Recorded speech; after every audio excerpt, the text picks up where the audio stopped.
தமிழில் 12th ஸ்டாண்டர்டில் 8th unit last unit பார்த்துட்ருக்கோம். ஸோ கோடை மலை எழுதினது யாருன்னா சாந்தா தத். கோடை மலை எழுதினது யாருன்னா சாந்தா தத்.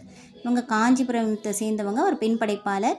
இவங்க வந்து ஹைதராபாத்தில் இருக்க நிறை அப்படின்னு மாத இதழின் ஆசிரியராக இருக்காங்க.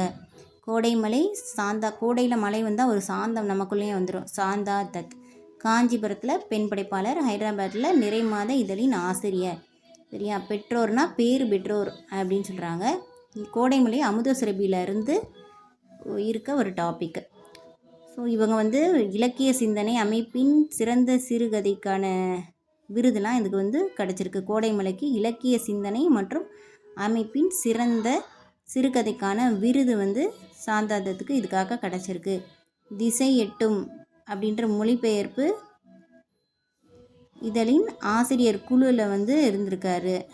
திசை எட்டும், 8 திசையும் போகணும். அவங்க வந்து ஒரு பெண் படைப்பாளராக இருந்தாலும் 8 திசைக்கு போகணும் அப்படின்னு ஒரு மொழிபெயர்ப்பு இதழின் ஆசிரியர் குழுவில் இருந்திருக்காங்க. இவர் மொழிபெயர்ப்புகளை சாகித்ய அகாடமி வெளியிட்டது. மொழிபெயர்ப்பில் ரொம்ப முக்கியமானவங்க அப்படின்னு சொல்கிறாங்க. கோடையில் மழை வந்தால் ஒரு சாந்தம் கிடைக்கும், சாந்தமாக இருப்பாங்க. மலையிலேயே 8 திசைக்கு மழை பெஞ்சாலும் பரவாயில்லன்னு சொல்லிட்டு 8 திசைக்கும் போயிட்டு வருவாங்க. இதுக்காக போகிறாங்க, மொழிபெயர்ப்புக்காக போகிறாங்க. அந்த மொழிபெயர்ப்புக்காக தான் அவருக்கு சாகித்ய அகாடமி விருதும் வந்து கிடச்சிருக்கு. அது போக அந்த 8 திசைக்கு அதுக்கான ஆசிரியர் குழுவில் இருந்திருக்காங்க. சரியா? அடுத்து இலக்கிய சிந்தனை அமைப்பின் சிறந்த சிறுகதைக்கான விருது வந்து இந்த கோடைமலைக்கு எதுக்கு கிடச்சிருக்குன்னா இலக்கிய சிந்தனை மற்றும் சிறந்த சிறுகதைக்கான விருது கிடச்சிருக்கு. அடுத்து குறியீடு அப்படின்னா சிம்பல். 19th செஞ்சுரியில் குறியீடுகள் அப்படின்னு இலக்கிய கோட்பாடாக உருவாகியிருக்கு. போதலர், ரைம்போ, வெர்லைன், மல்லார்மே இவங்களும் குறியீடுகளை இப்போ மல்லார்மே ஆல்ரெடி பார்த்துருப்போம். இவங்களாம் குறியீடுகளை விளக்கி விவரித்து சொன்னவங்க.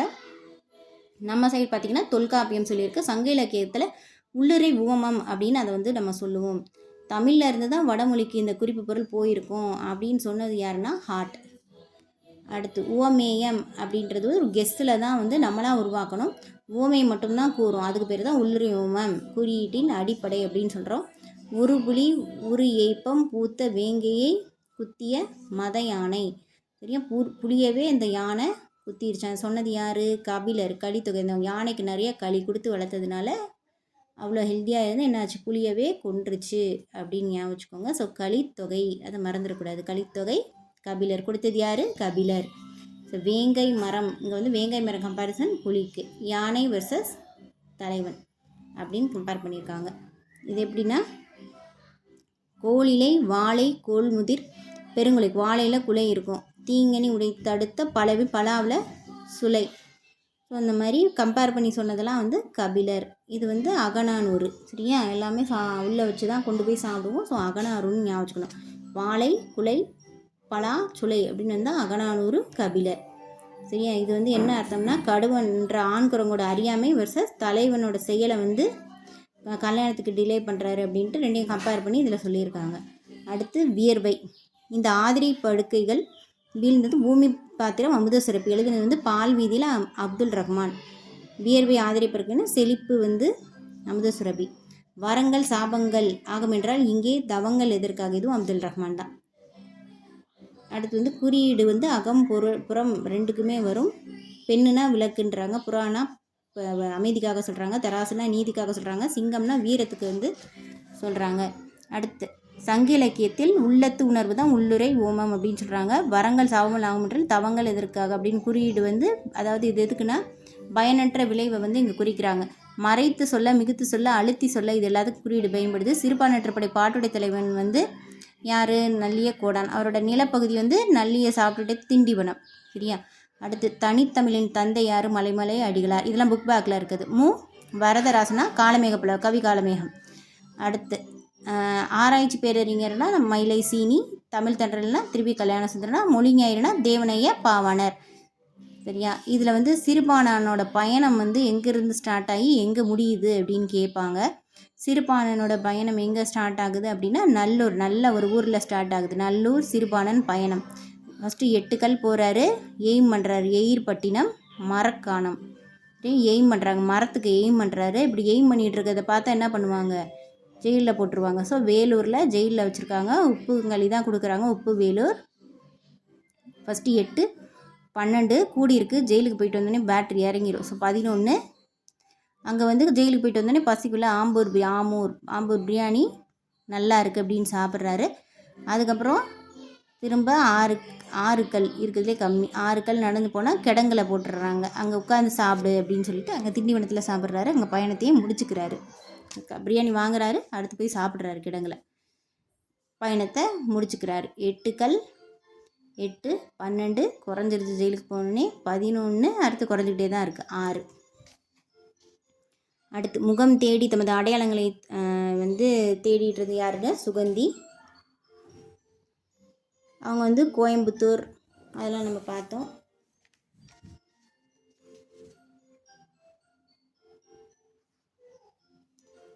அடுத்து கடையில் வள்ளல்களில் சேராதவங்க யார் அப்படின்னா நல்லிய கோடன். அதில் ஆப்ஷன் என்ன கொடுத்துருக்காங்களோ அதுக்கேற்ற மாதிரி அது கூட குமணன், தமிழுக்கு தலை கொடுத்த குமணனும் அதில் வரமாட்டார், நல்லிய கோடனும் வரமாட்டாங்க, அடிஷ்னலாக இருப்பாங்க.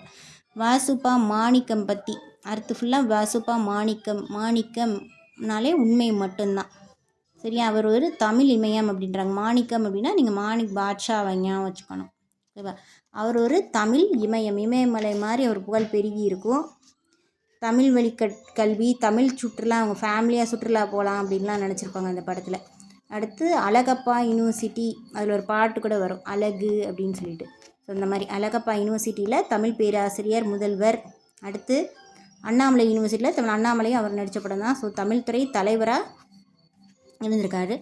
அடுத்து மதுரைக்கு வராரு. மதுரை அதில் வந்து தங்கச்சிக்கு ஒரு அட்மிஷன் போடுறதுக்காக ஒரு காலேஜுக்கு வர்றாரு. அந்த மாதிரி மதுரை காமராஜ் யூனிவர்சிட்டியில் துணைவேந்தராக இருக்கார். யூனிவர்சிட்டி நடைமுறைகள் வந்து தமிழில் தான் இருக்கணும் அப்படின்னு ஆணை பிறப்பித்து தமிழ் ஆய்வு நடைபெற வழிவகுக்கிறாரு.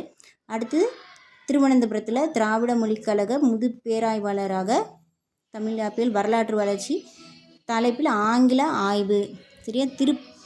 திருவனந்தபுர திராவிட மொழியியல் கழக முது பேராய்வாளராக, சரியா? அப்படி கேரளா போயிடுறாரு, திருவனந்தபுரம் அந்த சைடு போயிட்டு திராவிட மொழியில் முது பேராய்வாளராக இருக்கார்.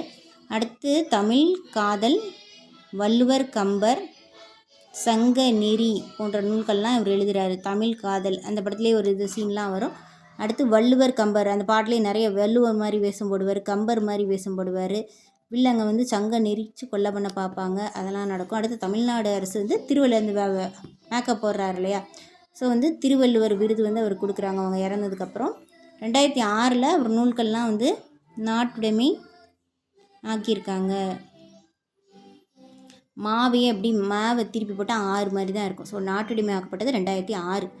5 கோடி தமிழர்கள் இருந்தும் 1000 படி கூட விற்கிறதில்ல, வேடிக்கை செலவுக்காக இப்போ வந்து மக்கள் பணம் செலுத்துகிறாங்க, நூல்களுக்காக இல்லை அப்படின்னு அவர் வருத்தப்பட்டிருக்காரு. எனக்கு சில்க் சட்டை இருக்கே உனக்கு என்ன இருக்குது அப்படின்னு சொல்லிட்டு அதை எழுதுனது வந்து அழகிரி சாமி ராஜா வந்திருக்கிறாருன்றதில்.